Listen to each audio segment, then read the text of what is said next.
Today, we'll be talking about Avatar 2, The Way of Water, and how James Cameron and the team at Weta Effects have once again redefined visual effects in film with underwater motion capture technology and their digital worlds.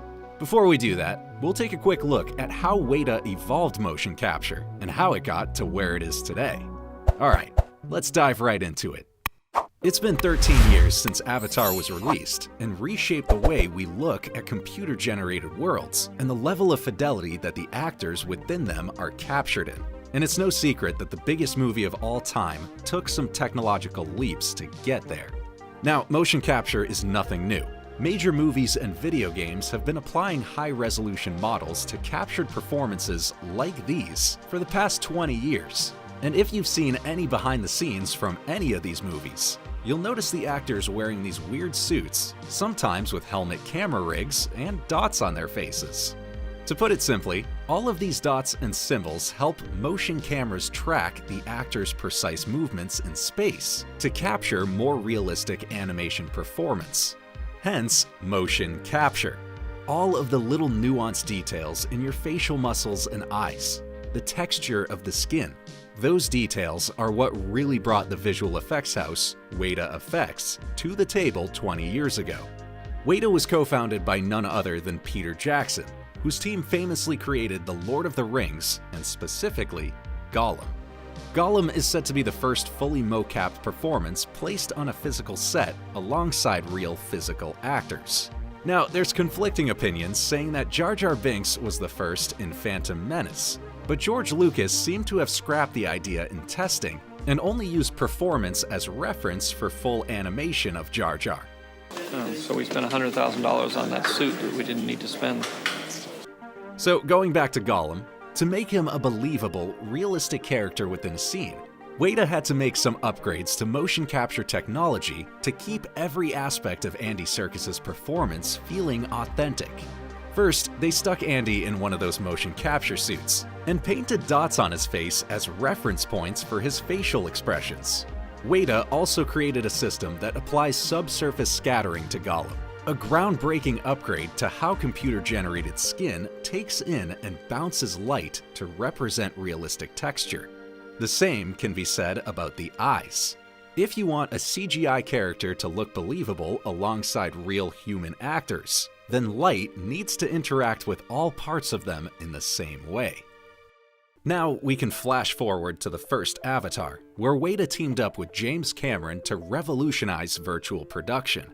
This allows filmmakers to blend virtual models and worlds with real actors live on set. Cameron was able to walk around the set with a first-person perspective of Pandora and the characters within it, all motion tracked in real time.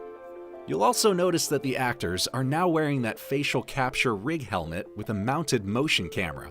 These cameras are also packed with an LED light and capture a full view of the actor's face to consistently see all points of reference.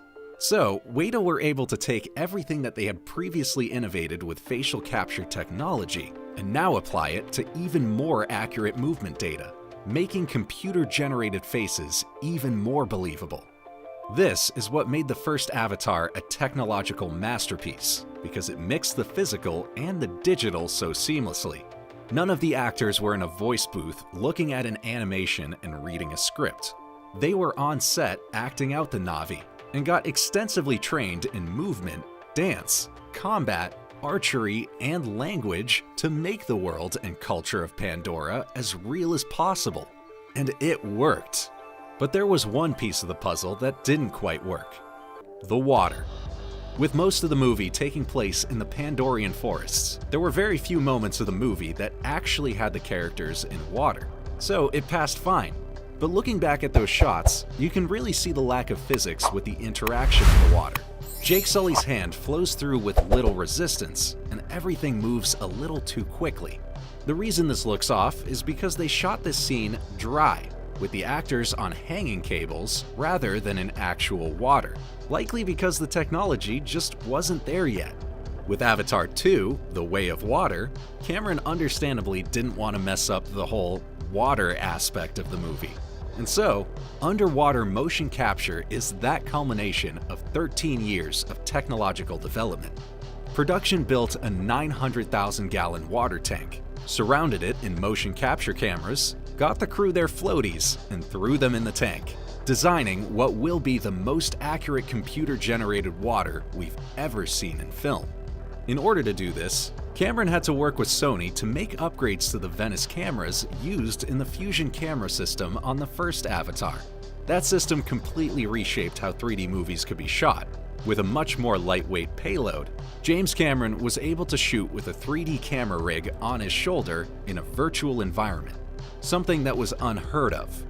But now the question is, how do you bring that camera rig underwater? Well, Sony decided to create a tether system for their Venice camera, which ultimately cut their camera in half. Instead of having the entire camera body with the camera operator, Sony was able to split the lens and image sensor that captures the shot and send that image data through a tethered 20-foot cable back to the rest of the body for processing, without sacrificing any quality. Mix this with Powell Actel's first submersible 3D camera rig, Deep X. Cameron now had the lightest and most versatile 3D camera system ever created that could also go underwater. Now, in terms of motion capture, all we have at the moment are a set of behind-the-scenes pictures from the production, with the actors sporting their motion capture suits in the giant pool. However, we can get a better idea of what kind of tech they're working with by looking at Wada's work on Alita: Battle Angel, also conveniently produced by Cameron. Alita's motion capture was incredibly impressive, and within the behind-the-scenes, we can see actress Rosa Salazar wearing an upgraded dual-camera helmet rig for the facial capture. This upgraded rig already showed its strength, capturing facial reference points in stereo 2K resolution, rather than the mono standard definition captured 10 years ago on the original Avatar.